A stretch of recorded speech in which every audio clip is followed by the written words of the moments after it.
స్వాగతం, సుస్వాగతం గాయత్రి జ్యోతిష్ కేంద్రానికి. నేను మీ వంశీ ఆస్ట్రో.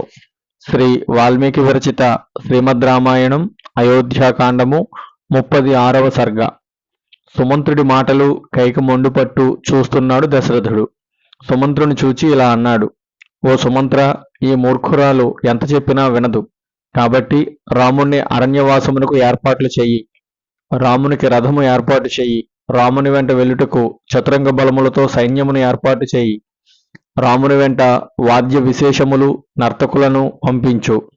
రామునికి ఎవరైతే ఇష్టమో వారిని ఎంత ధనమైనా ఇచ్చి రాముని వెంట అరణ్యములకు పంపు. రాముని వెంట అనేక రకములైన ఆయుధములను బండ్ల మీద పంపు. రామునికి వేటలో సాయం చెయ్యడానికి వ్యాధులను అనగా బోయవారిని పంపు. రామునికి అవసరమైన ధనమును ధాన్యములను సమృద్ధిగా పంపించు. రాముడు అరణ్యములలో కూడా యాగములు యజ్ఞములు చేస్తూ ఋషులకు బ్రాహ్మణులకు దక్షిణలు ఇస్తూ సుఖంగా ఉండాలి. ఇక్కడ భరతుడు రాజ్యము చేస్తూ ఎలాంటి సుఖములు అనుభవిస్తున్నాడో అన్ని సుఖములను రాముడు అరణ్యములలో అనుభవిస్తాడు అని చెబుతున్నాడు దశరథుడు. ఇవన్నీ విన్న కైకకు భయం పట్టుకుంది.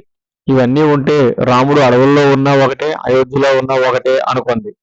దశరథుడిని చూసి ఇలా అంది: ఓ మహారాజా, సైనికులు బ్రాహ్మణులు జానపదులు అందరూ వెళ్ళిపోతే ఇక్కడ ఎవరు ఉంటారు? తాగుబోతులు దుండగులు తప్ప. ఇలాంటి రాజ్యము భరతునికి అక్కర్లేదు. అంతా తిన్న తర్వాత మిగిలిన ఎంగిలి మెతుకులు లాంటి ఈ రాజ్యము భరతునికి ఎందుకు? ఇదేనా మీ మాట నిలబెట్టుకోవడం అని సూటిగా అడిగింది. దానికి దశరథుడు కోపంతో ఇలా అన్నాడు: ఓ కైక, నువ్వు నాకు భార్యవు కావు, శత్రువు. నన్ను బండికి కట్టి లాగమంటున్నావు, అదీ కాకుండా కర్రతో పొడుస్తావా? రామునికి ఎలాంటి సౌకర్యాలు ఉండకూడదు అని మొదటే చెప్పవచ్చు కదా. నన్ను అన్నీ చెప్పనిచ్చి ఇప్పుడు కాదు అంటావా, దుర్మార్గురాలా అని కోపంతో అన్నాడు దశరథుడు. అంతే కోపంతో కైక దశరథునికి బదులు చెప్పింది: ఓ రాజా, తమరి వంశంలో సగరుడు తన పెద్ద కొడుకు అసమంజుని రాజ్యం ఇవ్వకుండా వెళ్ళగొట్టాడు. రాముడు కూడా అలా కట్టుబట్టలతో వెళ్ళాలి అని ఖచ్చితంగా పలికింది కైక. దశరథుడు కైక వంక అసహ్యంగా చూచాడు. ఛీ అని మాత్రం అన్నాడు, తలదించుకున్నాడు. కైక మాటలకు అంతా సిగ్గుపడ్డారు. కానీ కైక మాత్రం తనకు ఏమీ పట్టనట్టు ధీమాగా నిలబడి ఉంది. ఆ సమయంలో అక్కడే ఉన్న సిద్ధార్థుడు అనే దశరథుని మంత్రి ఇలా అన్నాడు: కైకకు అసలు విషయం తెలియనట్టు ఉంది. సగరుడు పెద్ద కొడుకు అసమంజుడు దుర్మార్గుడు. ఆడుకునే పిల్లలను పట్టుకుని సరయూ నదిలో విసిరివేసేవాడు. వాళ్ళు గిలగిలా కొట్టుకుంటూ ఉంటే చూచి ఆనందించేవాడు. అప్పుడు పౌరులందరూ సగరుని చూచి, ఓ రాజా, మీకు దుర్మార్గుడైన కుమారుడు అసమంజుడు కావాలా లేక అయోధ్య కావాలా తేల్చుకోండి అని అన్నారు. సగరుడికి ఏమీ అర్థం కాలేదు. ఎందుకు అలా అడుగుతున్నారు అని అడిగాడు.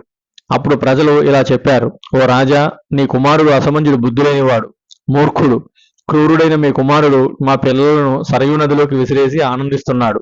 అందుకని అలా అన్నాము అని అన్నారు పౌరులు.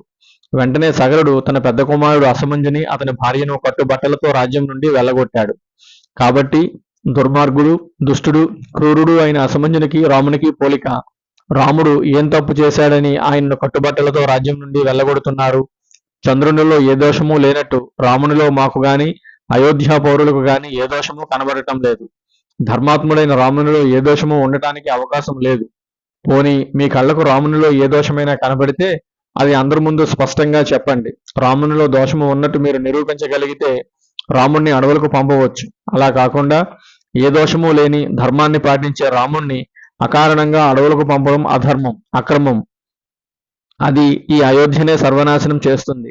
కాబట్టి ఓ కైక, మీరు అయోధ్యను కాపాడండి, మీకు చెడ్డ పేరు తెచ్చుకోకండి, మా మాట మన్నించండి అని అన్నాడు సిద్ధార్థుడు అనే మంత్రి.